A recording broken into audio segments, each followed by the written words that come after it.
Hello true crime fans and welcome to Behind the Yellow Tape. Today we unravel the chilling story of Fredy Valencia, a man whose heinous acts terrorised the streets of Bogota, Colombia. His victims, often women struggling with addiction and homelessness, were lured into a deadly trap, their desperate circumstances exploited by a predator lurking in the shadows.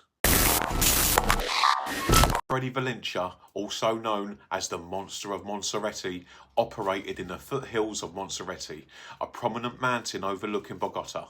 This area, while offering stunning views, also had secluded wooded sections that provided the perfect cover for his horrific crimes. His MO was disturbingly consistent.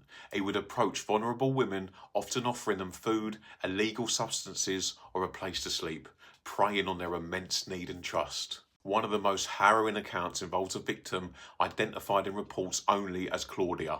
She was a young woman battling a severe substance abuse addiction who often found herself on the streets.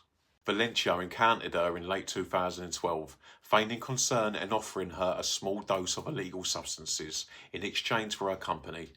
Desperate for a fix, Claudia accepted. Valencia led her to a makeshift lean-to he had constructed in a secluded part of the Monserrate foothills, promising her warmth and safety.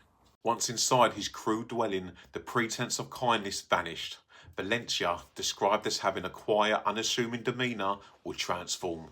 He would first offer her more illegal substances, ensuring she was disorientated and incapacitated. Then the assault would begin. The details are gruesome and difficult to recount, involving prolonged torture and sexual violence. Forensic reports later indicated that Claudia suffered extensive injuries before succumbing to a combination of strangulation and blunt force trauma to the head. After the horrific murder, he meticulously dismembered her body. He used crude tools like machetes and rusty knives to card up her body, meticulously wrapping her remains in plastic bags and buried them in shallow graves around his encampment.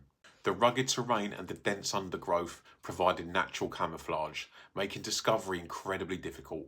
In Claudia's case, her remains were scattered in at least 3 different locations within a 50-metre radius of the lean-to. The police investigation was slow and challenging.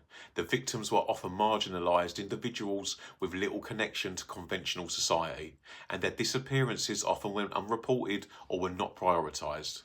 It wasn't until local residents complained about a foul odour emanating from the foothills that authorities began to seriously investigate. In December 2014, a police patrol following up on these reports discovered a partially buried body. Further searches uncovered more remains, leading them to Valencia's makeshift home. Inside they found bloodstains, personal belongings of several women, and a chilling collection of human bones. Fredy Valencia was apprehended shortly after, calmly admitting to his crimes. He confessed to killing at least 8 women, though the actual number is believed to be much higher, with some estimates reaching up to 15. He was sentenced to just 36 years in prison. The discovery sent shockwaves through Bogota, exposing the brutal reality faced by many of the city's fringes. Fredy Valencia's case serves as a grim reminder of the predators who exploit the most vulnerable among us and the silent suffering that often goes unnoticed in the shadows of our cities. Thank you for listening today, and remember, stay behind the yellow tape.